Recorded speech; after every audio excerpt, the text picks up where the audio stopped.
Merci, Seigneur.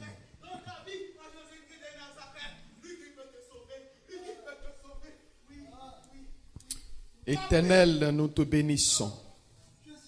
Toute la gloire te soit rendue. Merci pour ta présence au milieu de ton peuple. Au nom de Jésus-Christ, que l'Église dise Amen. Tu vas t'asseoir dans l'esprit de prière. Bien-aimés frères, nous allons poursuivre ce temps de prière. Mais bien avant, permettez-moi de partager avec vous un point important qui nous réunit ce matin, la parole de Dieu. Nous allons ouvrir notre Bible dans Daniel, le chapitre 6. Et nous allons lire seulement le verset 19.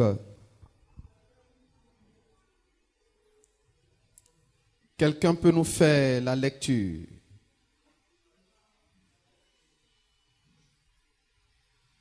Je lis la parole de Dieu. Daniel chapitre 6, le verset 19.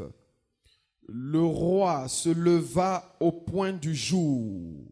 Faut souligner dans ta Bible au point du jour, avec l'aurore, et il alla précipitamment à la fosse au lion. Le roi se leva au point du jour, faut souligner au point du jour, avec l'aurore, et il alla précipitamment à la fosse au lion. En s'approchant de la fosse, il appela Daniel d'une voix triste. Le roi prit la parole et dit à Daniel: Daniel, serviteur du Dieu vivant, ton Dieu, que tu sers avec persévérance, a-t-il pu te délivrer des lions? Et Daniel dit au roi: Roi, vis éternellement. Mon Dieu a envoyé son ange et fermé la gueule des lions. Mon Dieu a envoyé son ange et fermé la gueule des lions, qui ne m'ont fait aucun mal, parce que j'ai été trouvé innocent. J'ai été trouvé innocent devant lui et devant toi non plus. Ô roi, je n'ai rien fait de mauvais.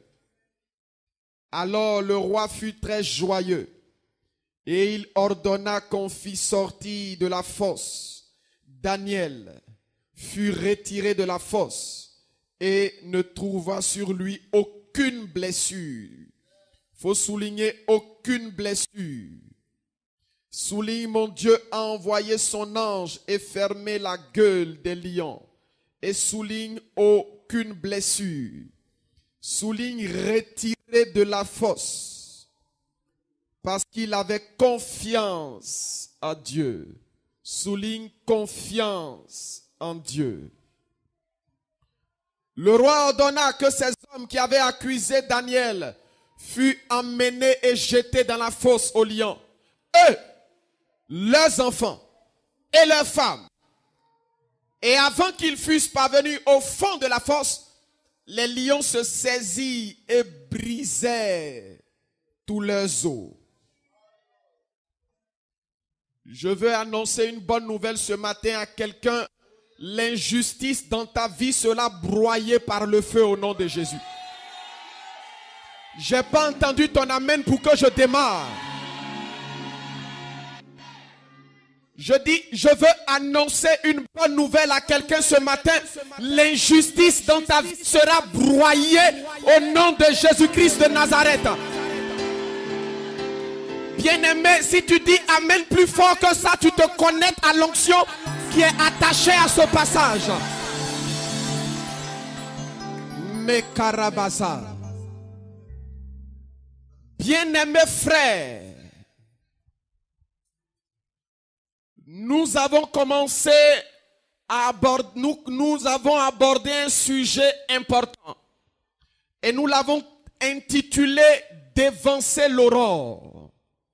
Et ce matin, nous sommes toujours dans cette même veine. Et le but de ce message, bien-aimés frères, c'est non seulement pour vous inciter à la prière, mais pour que chacun soit témoin de l'action de Dieu dans sa vie, de la puissance de Dieu dans sa vie. Chacun soit témoin de l'accomplissement des promesses de Dieu dans sa vie. Bien-aimés frères, ce passage que nous venons de lire nous parle de la victoire de Daniel dans la fosse aux lions. La victoire de Daniel dans la fosse aux lions. Daniel était un homme qui a été saisi comme esclave dans un pays étranger. Et à cette époque précise de ce passage, il régnait un roi du nom du roi Assyrus. Et ce roi a trouvé en Daniel un homme spirituel.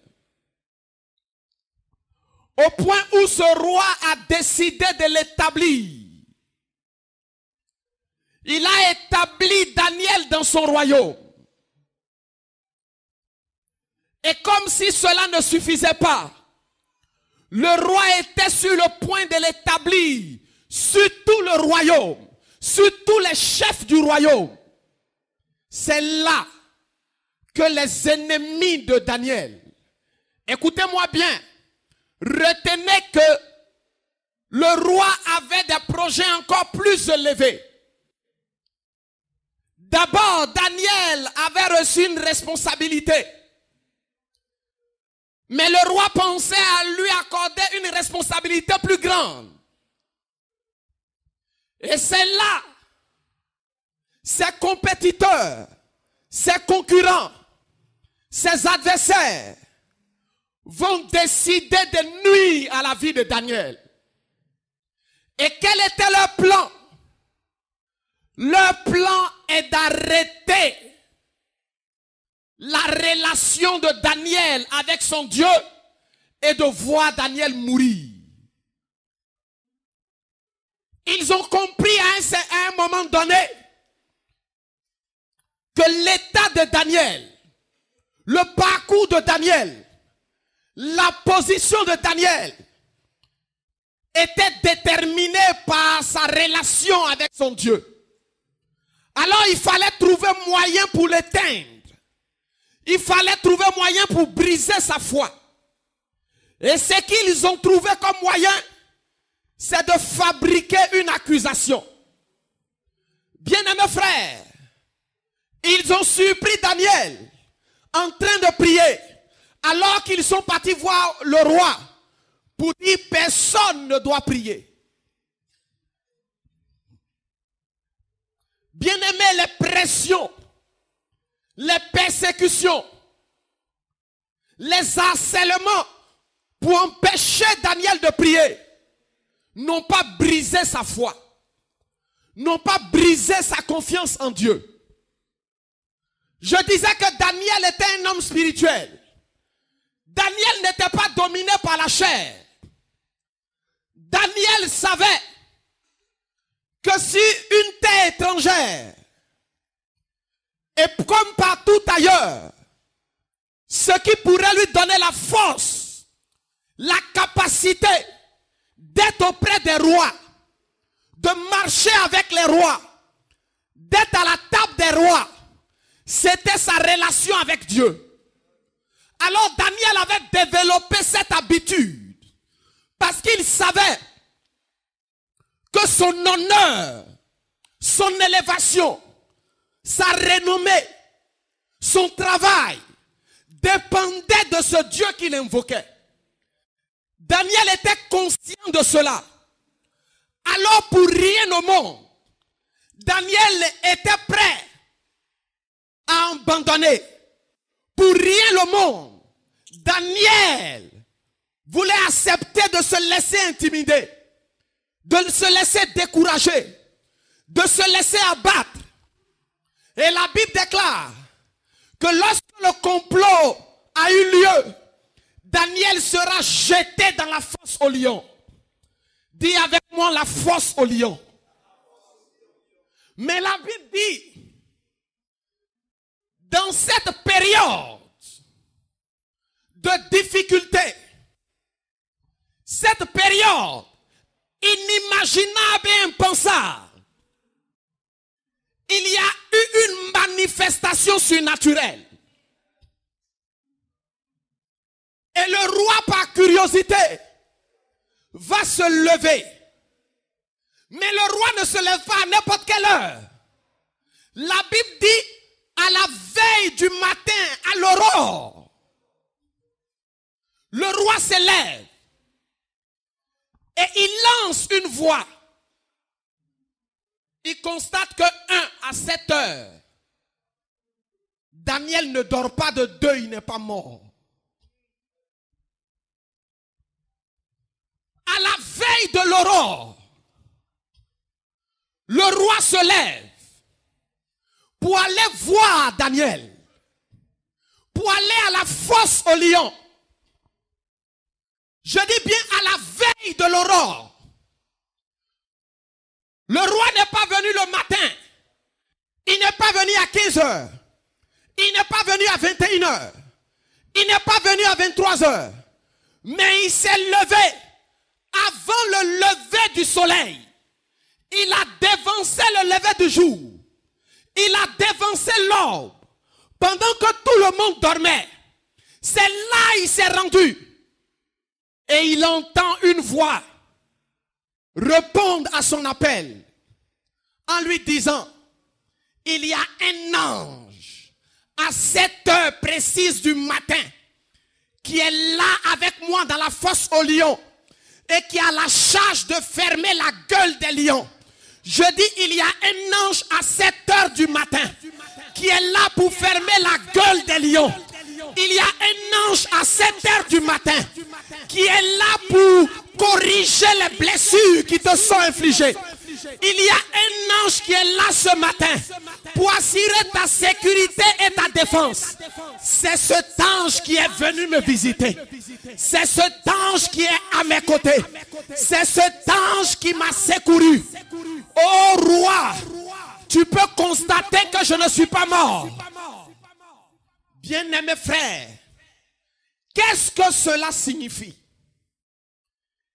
Qu'est-ce que cela veut dire? Combien d'enfants de Dieu arrivent à garder la foi lorsqu'ils traversent des moments difficiles? Combien d'enfants de Dieu arrivent à garder leur relation avec Dieu, arrivent à garder leur communion avec Dieu lorsqu'ils sont face à de telles situations? Combien d'enfants de Dieu, lorsqu'ils font face à la douleur, lorsqu'ils font face à la persécution, lorsqu'ils font face aux accusations, cherchent à se justifier par leurs propres moyens, au lieu de laisser patiemment Dieu les justifier? Combien d'enfants de Dieu n'ont-ils pas perdu la foi? Combien d'enfants de Dieu n'ont-ils pas cédé au découragement? Bien-aimés frères, il est difficile pour nous, il est beaucoup difficile d'accepter et de comprendre quelqu'un qui sait Dieu, quelqu'un qui prie Dieu, matin, midi et soir, puisse connaître des moments difficiles. Comme Daniel, qui priait matin, midi et soir, mais il lui est arrivé la cage des fosses aux lions. Il lui est arrivé un problème sérieux, un problème extrêmement difficile, un problème radicalement difficile. Pourtant ce Daniel priait matin, midi et soir. Bien-aimé, il est impensable Pour beaucoup d'enfants de Dieu, pendant qu'ils servent le Seigneur, pendant qu'ils louent Dieu, pendant qu'ils donnent leurs offrandes, pendant qu'ils soutiennent l'œuvre de Dieu, pendant qu'ils sont aux côtés d'un serviteur de Dieu, pendant qu'ils rendent service à l'église, il est impensable pour eux, il est inimaginable pour eux, il n'est pas normal pour eux qu'il arrive des moments difficiles, qu'il leur arrive des moments de tristesse, qu'il leur arrive des moments de sécheresse, qu'il leur arrive des difficultés. Il n'est pas normal pour eux. Ils se sont dit, mais j'ai fait ceci pour le Seigneur. J'ai fait cela pour le Seigneur. J'ai accompagné telle chose. J'ai soutenu telle chose. Mais pourquoi il y a un blocage? Mais pourquoi il y a une difficulté? Mais pourquoi? C'est la pensée et l'erreur que beaucoup d'enfants de Dieu ont commis jusqu'à ce jour. Mais regardez l'histoire de Daniel. Cette situation n'a pas brisé sa foi. Il ne s'est pas débattu. Il n'a pas essayé de se justifier. Il n'a pas essayé de dire, j'abandonne pour autant le Seigneur. Mais il est allé dans la fosse au lion. Il est allé dans la fosse au lion. Daniel n'a pas murmuré contre Dieu. Il ne s'est pas plaint contre ses pères qui lui ont parlé de ce Dieu, qui lui ont enseigné la voie de ce Dieu. Il n'a pas dit que ce sont des menteurs. Mais Daniel a gardé sa relation. Daniel a gardé sa confiance en l'Éternel. Daniel a gardé sa foi. Combien d'enfants de Dieu, bien-aimés frères, laissez-moi vous dire ce matin que l'intervention de Dieu, la pensée de Dieu dépasse notre entendement. Les programmes de Dieu dépassent notre entendement. Comment je peux servir Dieu? Comment je peux louer Dieu? Comment je peux adorer Dieu? Comment je peux soutenir l'œuvre de Dieu? Et mes enfants vivent ceci. Et ma femme vit cela. Et mon mari vit cela. Et mes enfants vivent cela. Semblable à la fosse au lion. Comparable à la fosse au lion. Où nous sommes sur le point d'être dévorés. Où nous sommes sur le point de tout perdre. Où les battements et l'accélération du cœur est à couper le souffle. Comment cela puisse arriver? Bien-aimés frères, je veux t'annoncer une bonne nouvelle. Dis avec moi une bonne nouvelle. Dis avec moi une bonne nouvelle. Bien-aimés frères, Dieu a toujours un but. Dieu a toujours un objectif. Dieu a toujours un plan. Lorsqu'il permet une histoire, lorsqu'il lève libre cours à une histoire, il a toujours quelque chose à accomplir. Il a toujours un plan à réaliser. Bien-aimés frères, l'objectif de Dieu dans ce royaume était de toucher le cœur du roi. Le roi, c'est vrai, regardait Daniel, mais il ne connaissait pas le Dieu de Daniel en tant qu'un Dieu tout-puissant, en tant qu'un Dieu omniprésent, en tant qu'un Dieu omnipotent. Alors l'objectif de ce Dieu, que Daniel invoquait à l'aurore, était de se faire connaître. Il dit, Daniel, est-ce que je peux compter sur ta foi? Est-ce que je peux m'appuyer sur ta foi? Je vais permettre que les lions soient autour de toi. Je vais permettre qu'on te jette dans la fosse aux lions.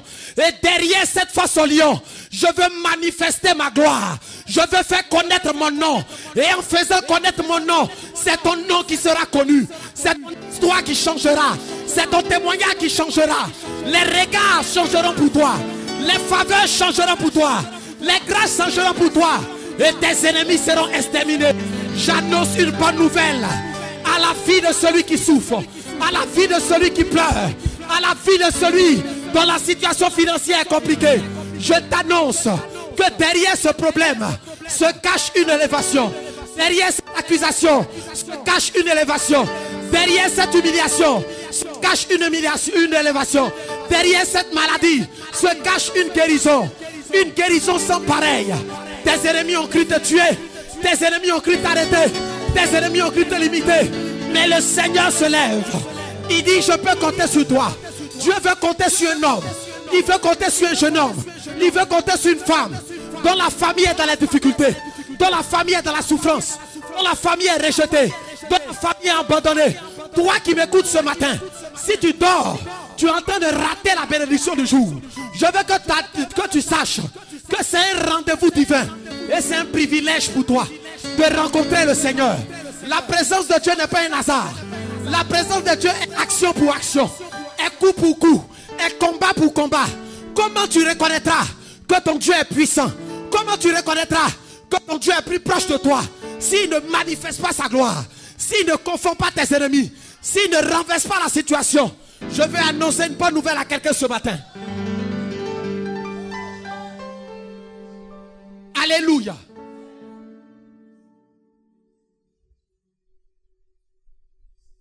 Dis à ton frère, arrête de pleurer.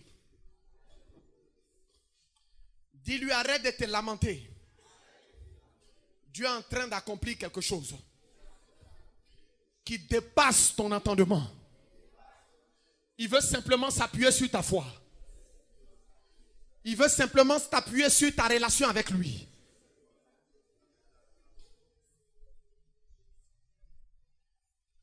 Qu'est-ce que tu traverses aujourd'hui? Qu'est-ce que tu vis aujourd'hui?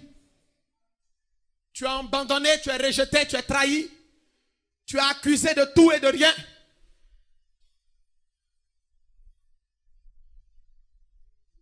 Qu'est-ce qui te trouble? Bien-aimé frère, Daniel dévançait l'aurore. Vous ne pouvez pas vivre sur la terre des hommes et atteindre pleinement votre destinée sans être un homme spirituel. Écoutez-moi bien. Vous ne pouvez pas vivre sur la terre des hommes, entrer pleinement dans votre destinée sans être un homme spirituel. Regardez tous les riches, regardez tous les grands de ce monde. Vous allez fouiller, ils sont soit rosicruciens, francs-maçons. Regardez tous ceux qui dominent. Il n'y a pas un. Ils sont toujours quelque part. Tu ne peux jamais réussir sur la terre des hommes sans avoir un Dieu quelque part. Écoutez-moi. Nous savons tous que dans Jérémie 29:11, Dieu a des projets de paix, de bonheur et non le malheur. Tout le monde sait ça. Mais ce que beaucoup d'enfants ignorent et ne comprennent pas, c'est que comme Dieu, Satan aussi a des projets de malheur pour toi. De la même manière que chaque jour, il y a le bonheur et la grâce qui doivent t'accompagner. Chaque jour, il y a un agenda de malheur qui est programmé contre ta vie. Il y a un agenda de malheur qui est programmé contre ta destinée. Regardez la vie de Daniel. Daniel était sur le point de rentrer dans une élévation. Il était sur le point de rentrer dans une nouvelle grâce. Il était sur le point de voir ses affaires marcher. Il était sur le point d'avoir plus d'assises dans ce royaume. Mais c'est là, pendant que le roi pensait à l'emmener encore plus loin, il y a d'autres camps qui pensaient à le voir mourir.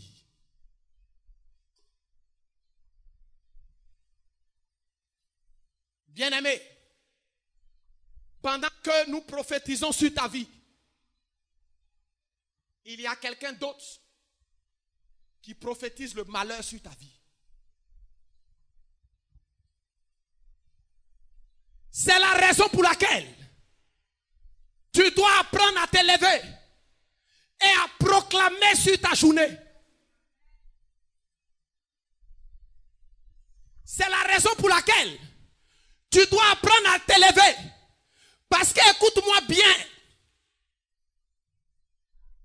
le soleil brille pour tout le monde. Le jour se lève pour tout le monde. Mais combien profitent du bonheur de la journée? Combien profitent des bénédictions de la journée? D'autres, c'est la maladie. D'autres, c'est les funérailles. D'autres, c'est le désespoir. Écoutez-moi bien. Ce programme, cet agenda que tu es en train de vivre n'est pas celui de Dieu. Et tu es là, tu dis, le temps de Dieu va arriver. Le temps de Dieu va arriver. Dis à quelqu'un, le temps de Dieu est déjà arrivé. C'est toi qui n'es pas à ton poste.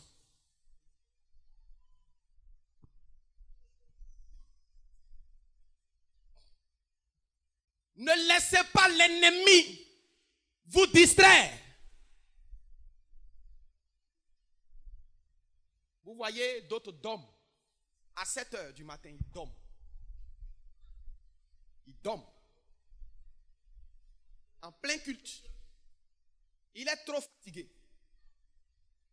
Voyez-vous, en dévançant l'aurore, cela indique que ta priorité c'est Dieu. Dévancer l'aurore veut dire se lever avant le lever du jour, avant le lever du soleil, pour louer et pour adorer Dieu. Quand tu commences à te lever, cela veut dire que Dieu est ta priorité. Priorité veut dire c'est Dieu avant toute chose dans ta vie. Avant de te brosser, avant de laver ton visage, avant de prendre le petit déjeuner, avant de faire bisous à ta femme ou à ton mari, Dieu avant toute chose. Avant d'aller au travail, Dieu avant toute chose. La vie de beaucoup d'entre vous sont menacées. Et c'est quand ça ne va pas, ils voient le pasteur. Mais ils n'ont jamais démontré leur priorité pour Dieu. Ils n'ont jamais manifesté leur priorité pour Dieu. Écoutez-moi, s'ils manifestaient sa priorité pour Dieu, c'est venir simplement s'asseoir à l'église, c'est trop facile. Les païens vont venir s'asseoir ici 1 mois, 2 mois, 3 mois et puis c'est fini. À nous en l'air, tout va bien pour eux. Ce n'est pas ça. Le premier exercice. Écoutez, considérez que nous sommes en classe. Et ce matin, le premier devoir qu'on te donne pour passer en classe supérieure, on dit qu'il faut te lever tôt le matin pour prier. Et toi, tu te lèves matin, tu bailles, c'est du riz couché. Et quand tu viens, quelle note tu veux avoir? Soyons sérieux. Quelle note? Celui qui se met à genoux, écoutez-moi bien. Daniel avait l'habitude de se mettre à genoux devant Dieu. Daniel avait l'habitude de se mettre à genoux devant Dieu. Matin, midi et soir. Qu'est-ce que cela signifie? Celui qui se met à genoux devant Dieu, qui a l'habitude de se mettre à genoux Dieu, sera toujours debout devant les hommes.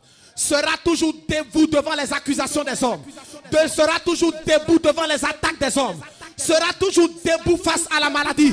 Sera toujours debout face à la pauvreté. Sera toujours debout face aux démons. Sera toujours debout face aux sorciers. Sera toujours debout face aux mystiques. Pourquoi?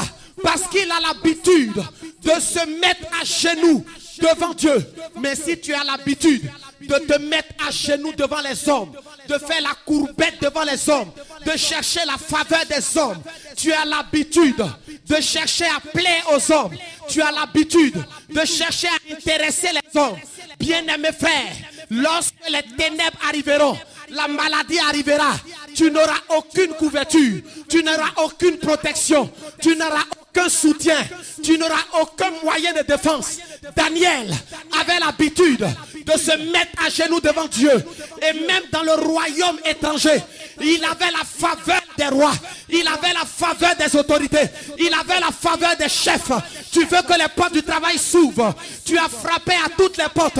On t'a dit écris les dossiers. On t'a dit va voir telle connaissance. On t'a dit va voir tel patron. Va voir tel frère. Va voir telle soeur. Écoute-moi bien. Assez, c'est assez. Tu t'es trop promené en vain. Ne laisse pas le diable te faire croire que le travail n'est pas pour toi. Les affaires ne sont pas pour toi.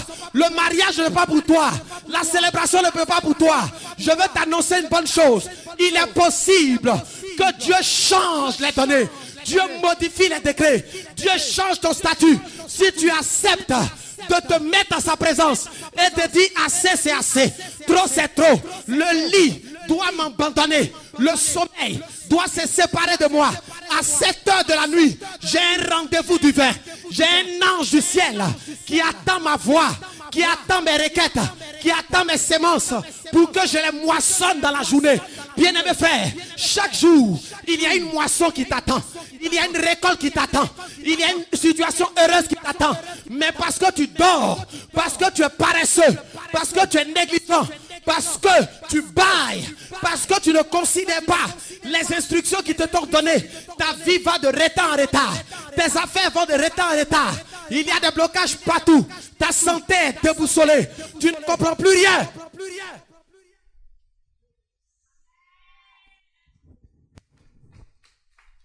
Est-ce que je parle à quelqu'un ce matin?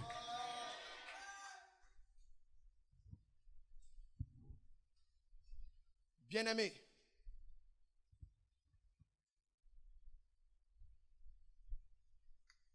comment les païens sauront que tu adores le vrai Dieu?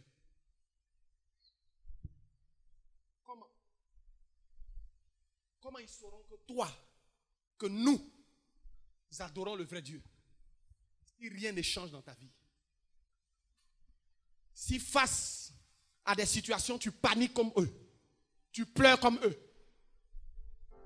tu viens louer ton Dieu quand ça ne va pas.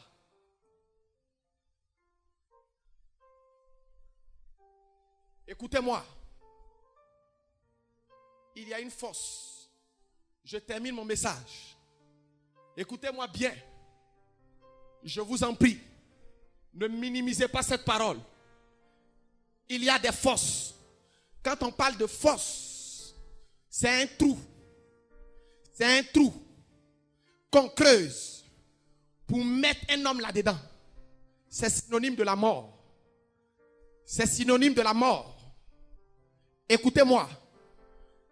Chaque jour, l'ennemi creuse des fosses. Mais il ne faudrait pas accepter. Il ne faudrait pas accepter que quelqu'un arrête tout.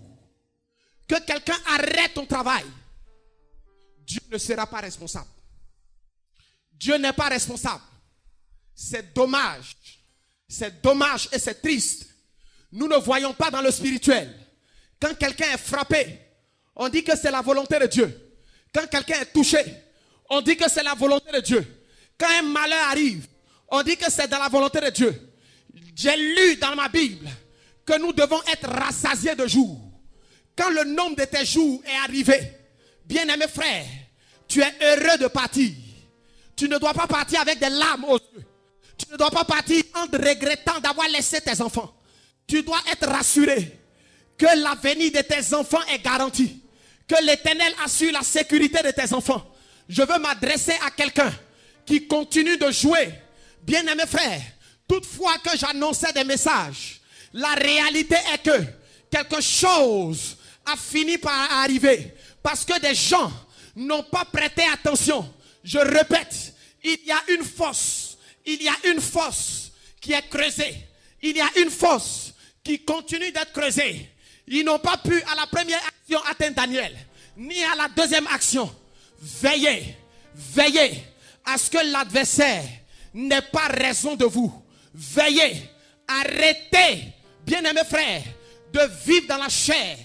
Tu ne peux pas te lever les nuits pour prier Dieu, mais tu peux te lever pour aller à 4 heures au travail, pour aller à 4 heures à un rendez-vous d'affaires. Il y a des personnes sur cette terre qui font 3, 4 travails à la fois. Allez en Europe, nos parents, ils bossent de 24 heures sur 24 heures parce que c'est la course à l'argent. Mais demande-lui, sur toutes ces heures, Combien d'heures tu as pris pour Dieu? Il dit time is money. C'est-à-dire le temps pour eux égale à l'argent. Mais je veux te dire, le temps appartient à Dieu. Ne gaspille pas. Ne te fatigue pas pour ce qui ne va jamais te rassasier. L'argent ne va jamais te suffire. L'argent ne va jamais remplir tes poches et déborder. Même si cela arrivait, tu vas toujours en vouloir. Tu caches ton argent, pourquoi? Tu caches ce que tu as, pourquoi? Tu ne sais pas.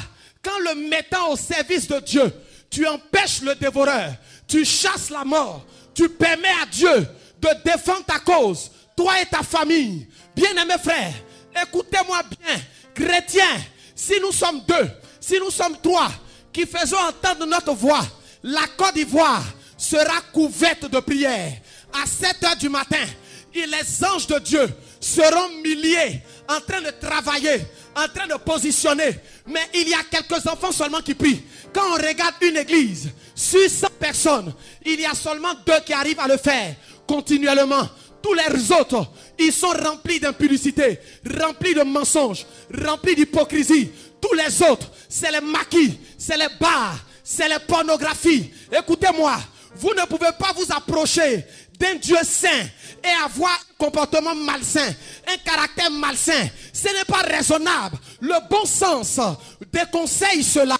Écoutez-moi, si vous croyez être ça à vos yeux, aux yeux de Dieu, c'est une folie.